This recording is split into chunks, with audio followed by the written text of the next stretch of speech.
Assalamualaikum warahmatullahi wabarakatuh. Selamat pagi, selamat siang, selamat sore, selamat malam anak-anakku sekalian. Selamat berjumpa kembali di pembelajaran daring kita pada mata pelajaran matematika kelas 12. Semoga kita selalu dalam lindungan Allah Subhanahu wa taala, selalu diberikan kesehatan, diberikan kesabaran, serta diberikan ilmu yang bermanfaat oleh Allah Subhanahu wa taala. Baiklah, pada kesempatan kali ini kita akan melanjutkan materi kita, yaitu bab yang kedua tentang statistika.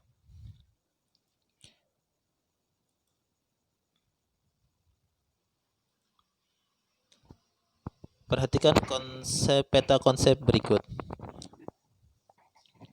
Nah, statistika di sini kita akan mempelajari tentang data, populasi dan sampel, penyajian data yang meliputi tabel, diagram, histogram, poligon, frekuensi, ukuran pemusatan data, ada mean atau rata-rata, median, modus, ukuran letak data, ada kuartil, desil, persentil, ukuran penyebaran data, ada jangkauan, simpangan rata-rata, ragam, simpangan baku, angka baku, dan koefisien variansi. Oke, yang pertama kita akan mempelajari pengertian daripada statistika. Datum, data, dan statistika. Pengertian data adalah kumpulan keterangan-keterangan dari suatu kejadian atau objek yang berupa angka, simbol, atau sifat sebelum mengambil keputusan. Adapun datum adalah masing-masing keterangan pada suatu kejadian atau objek. Sehingga bisa dikatakan data adalah bentuk jamak dari datum. Nah, sedangkan data itu terbagi menjadi dua bagian. Ada data kuantitatif, ada juga data kualitatif. Data kuantitatif adalah data yang diperoleh dengan cara mengukur atau menghitung. Sedangkan data kualitatif adalah data yang menyatakan sifat-sifat atau gambaran kualitas dari objek yang diteliti. Nah, selanjutnya, pengertian dari statistika tersebut adalah cabang matematika yang mempelajari cara pengumpulan, penyajian, penganalisaan, dan penarikan kesimpulan dari data. Kemudian statistik yaitu informasi yang bisa didapatkan dari data. Sedangkan statistik ini juga terbagi menjadi dua, ada statistik deskriptif, ada statistik inferensif. Statistik deskriptif yaitu bisa menggambarkan data yang diperoleh.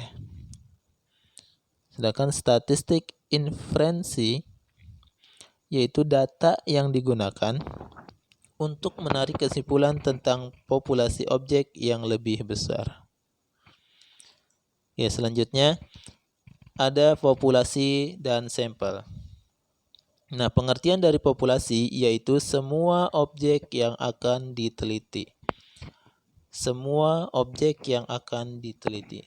Sedangkan sampel yaitu sebagian populasi yang benar-benar diambil datanya dan dibuat statistiknya. Nah, sekarang kita lihat asa kemampuan. Sebagai contoh, suatu penelitian yang akan dilakukan adalah tentang kesulitan belajar matematika siswa-siswi SMK negeri di Jakarta. Penelitian dilakukan di salah satu SMKN Jakarta dan datanya adalah hasil belajar. Tentukan populasi dan sampel. Nah,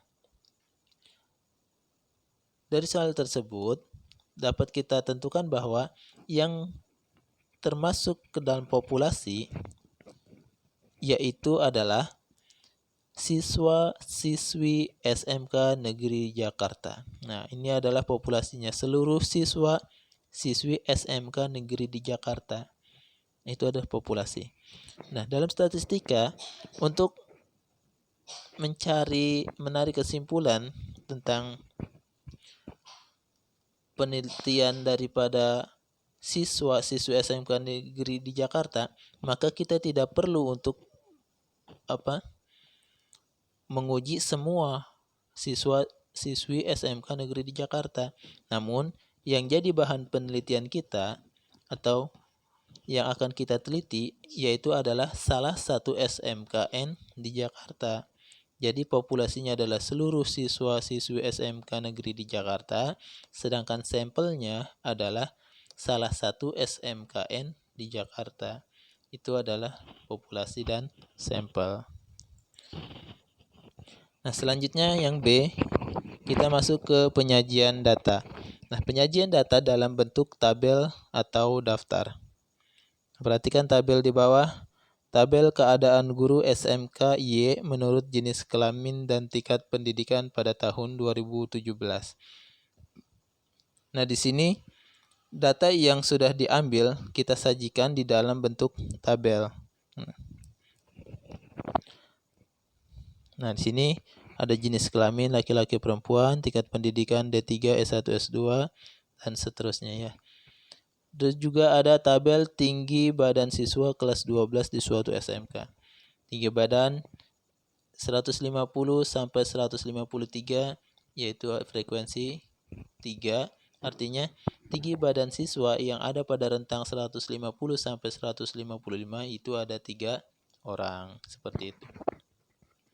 Yang tingginya 156 sampai 161 itu ada 7 orang. Dan seterusnya sampai jumlahnya ada 40. Kalau kita ambil datanya ada yaitu 40 orang. Nah, selanjutnya ada penyajian data dalam bentuk diagram atau grafik. Yang pertama ada diagram batang.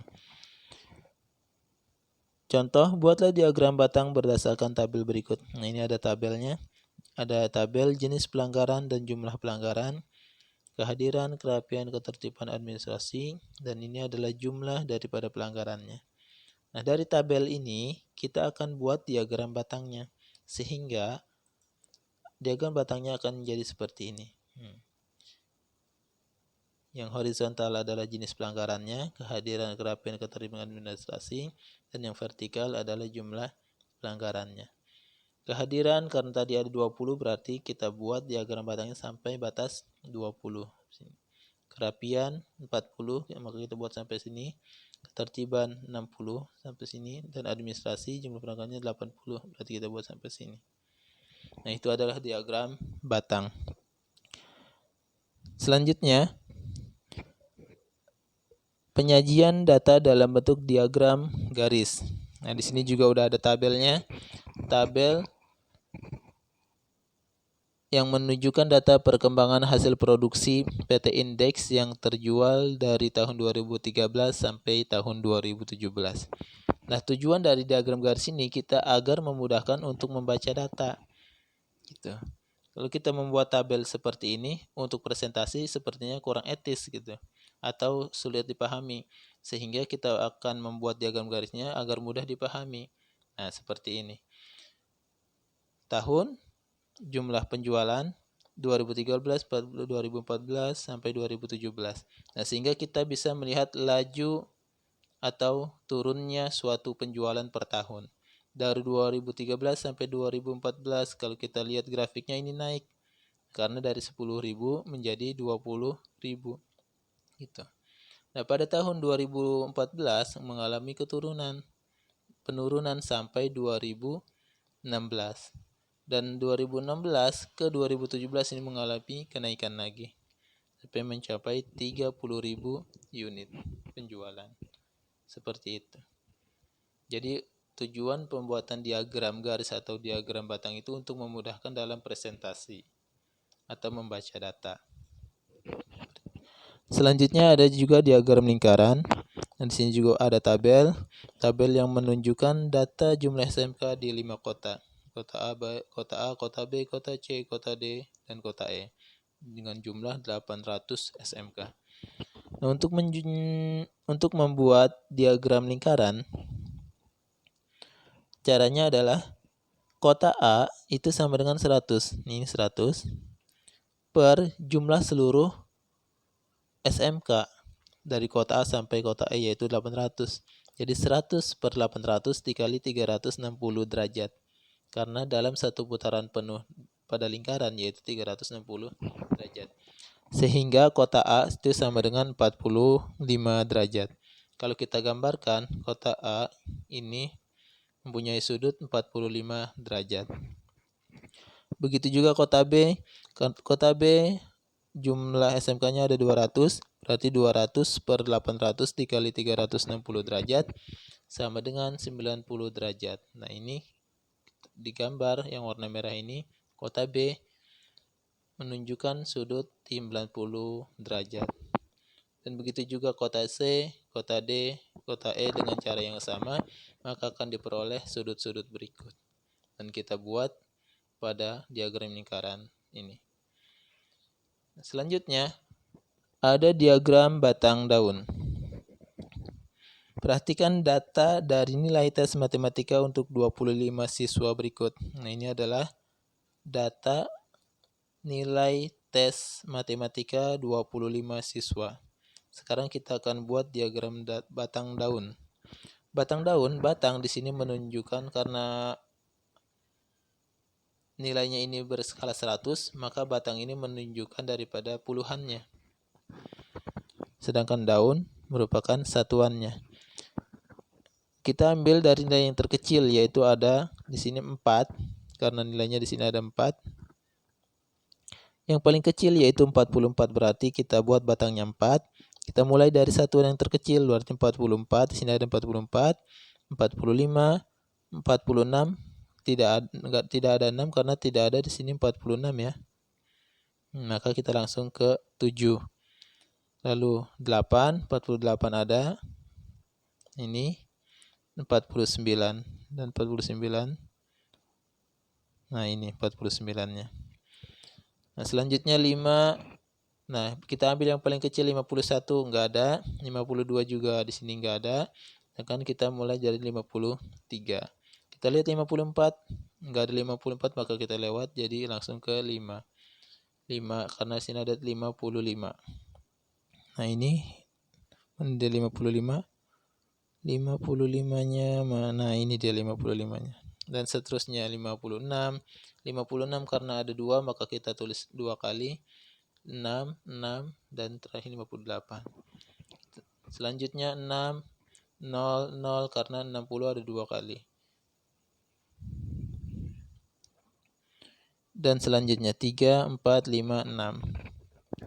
Begitu juga 7 dan juga 8. Nah, ini adalah penyajian data dalam bentuk diagram batang daun. Oke, next. Nah, kita masuk ke diagram kotak garis atau yang sering disebut sebagai statistik 5 serangkai. Ini bentuknya. Suatu data memiliki nilai minimum 3, nilai maksimum 10, Q1 atau kuartil 1 5, Q2 atau kuartil 2 7, dan Q3 8. Buat diagram kotak garis atau statistik 5 serangkainya. Nah, di sini yang paling depan adalah nilai minimum, berarti nilai minimumnya adalah 3. Selanjutnya ada kuartil 1 yaitu 5. Kuartil 2 di tengah itu 7, dan kuartil ketiga atau kuartil atas yaitu 8, dan nilai maksimumnya adalah 10. Nah, ini adalah bentuk dari statistik 5 serangkai. Selanjutnya yang terakhir yaitu histogram atau histogram dan poligon frekuensi. Nah, untuk membuat histogram dan poligon frekuensi, maka kita harus membuat dahulu tabel distribusi frekuensi. Nah, untuk membuat tabel distribusi frekuensi ada beberapa hal yang harus kita kerjakan. Yang pertama yaitu menentukan jangkauan data. Jangkauan data yaitu datum maksimum dikurang datum minimum. Yang kedua menentukan banyak kelas interval atau K dengan aturan Sturges yaitu K sama dengan 1 ditambah 3,3 log N dengan N banyak data. Yang ketiga menentukan panjang kelas interval atau P. P sama dengan jangkauan dibagi kelas. Gitu. Contoh, buat histogram dan poligon, frekuensi data nilai ulangan matematika dari 40 siswa berikut. Nah, di sini ada 40 siswa ya datanya. Nah, dari data tersebut kita akan membuat histogram dan poligon frekuensi. Namun sebelum membuat histogram, kita harus membuat dulu tabel distribusi frekuensi. Oke, yang pertama berarti kita harus membuat tabel distribusi frekuensinya dulu. Oke, yang pertama untuk membuat tabel distribusi frekuensi, maka kita butuh J, jangkauan. Jangkauan yaitu data di datum maksimum dikurang datum minimum. Nah, kalau kita lihat data yang tadi, datum maksimumnya 92, datum minimumnya 38. Datum terbesar ya, 92 dikurang datum terkecil, sama dengan 54. Nah, selanjutnya kita akan menentukan banyak kelas. K sama dengan 1 ditambah 3,3 log 40 sama dengan 1 ditambah 5,29 sama dengan 6,29. Nah, dalam statistika pembulatan itu harus selalu ke atas. Sehingga 6,29 itu kita bulatkan menjadi 7. Seperti itu.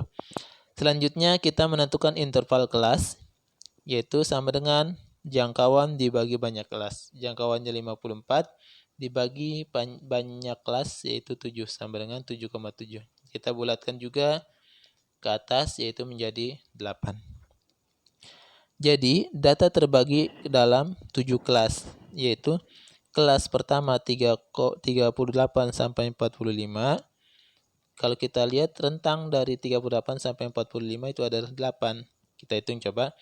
38, 39, 40, 41, 42, 43, 44, 45. Nah, itu jumlahnya ada 8. Jadi 38 sampai 45 itu 8. Panjang interval kelasnya. Kelas pertama 38 sampai 45, kelas kedua 46 sampai 53, yang kelas ketiga, kelas keempat, kelas kelima, kelas keenam, kelas ke-7. Jadi ada 7 kelas. Kalau kita buat tabelnya, ya jadi seperti ini. Kelas pertama, kelas kedua, kelas ketiga, kelas keempat, kelas kelima, kelas keenam, kelas ke-7. Gitu. Nah, berdasarkan tabel tersebut didapat batas bawah kelas yaitu 38, 46, 54, 62, 70, 78, dan 86. Nah, berarti yang ini adalah batas bawah. Yang ini adalah batas bawah. Selanjutnya batas atas yaitu 45, 53, 61, dan seterusnya. Berarti yang ini 45, 53, 61, dan seterusnya sampai 93. Ini adalah batas atas. Selanjutnya nilai tengah kelas XI yaitu 41,5 dan seterusnya. Berarti yang ini adalah nilai tengah kelas yang didapat dari setengah dikali batas atas ditambah batas bawah. Setengah dikali batas bawah ditambah batas atas. Jadi setengah dikali 38 ditambah 45. Jadi 41,5 dan begitu juga seterusnya. Itu.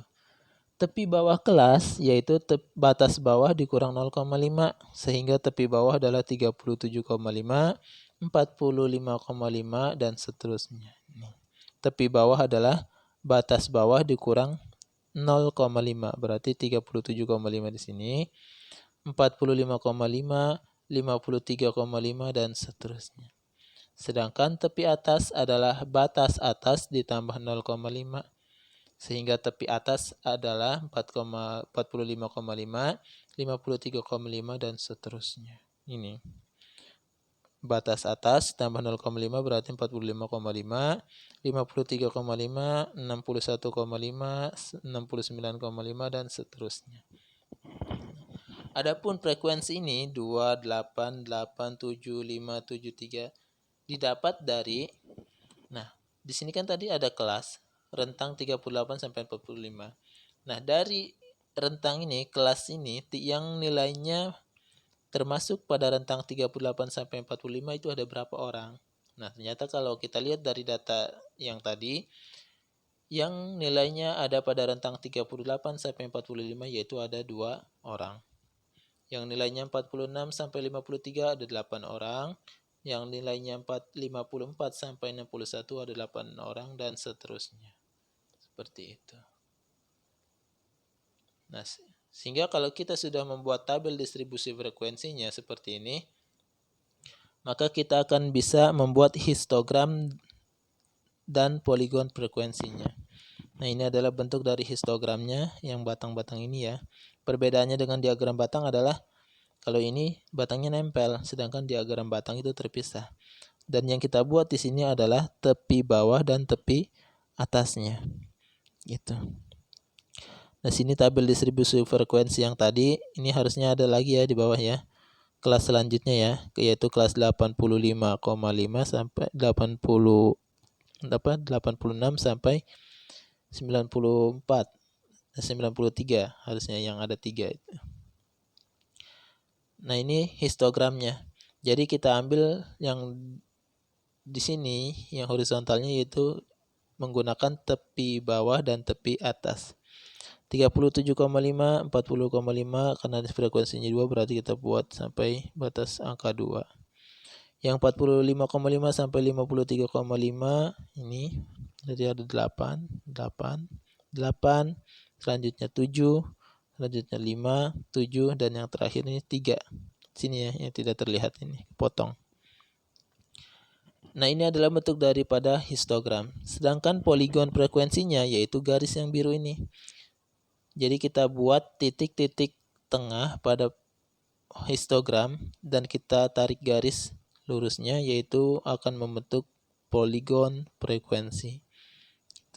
Jadi untuk membuat poligon frekuensi bisa langsung sekaligus dengan histogramnya. Kalau kita buat histogramnya, berarti kita bisa langsung membuat poligon frekuensinya. Nah, seperti itu. Nah, selanjutnya asal kemampuan.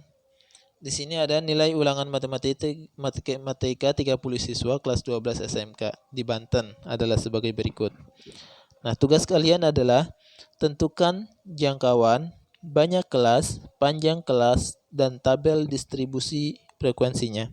Kemudian, buat histogram dan poligon frekuensinya. Nah, ini tugas kalian kerjakan di buku kalian masing-masing. Kemudian hasil jawaban daripada tugas kalian kirim ke saya lewat Google Classroom. Nah, baiklah anak-anakku sekalian, cukup untuk kesempatan kali ini. Jika ada yang ingin ditanyakan bisa langsung tanyakan ke saya ataupun bisa mencari dari sumber-sumber lainnya. Oke, selamat belajar, selamat mengerjakan tugas. Ditunggu tugasnya sampai hari Jumat. Demikian. Assalamualaikum warahmatullahi wabarakatuh.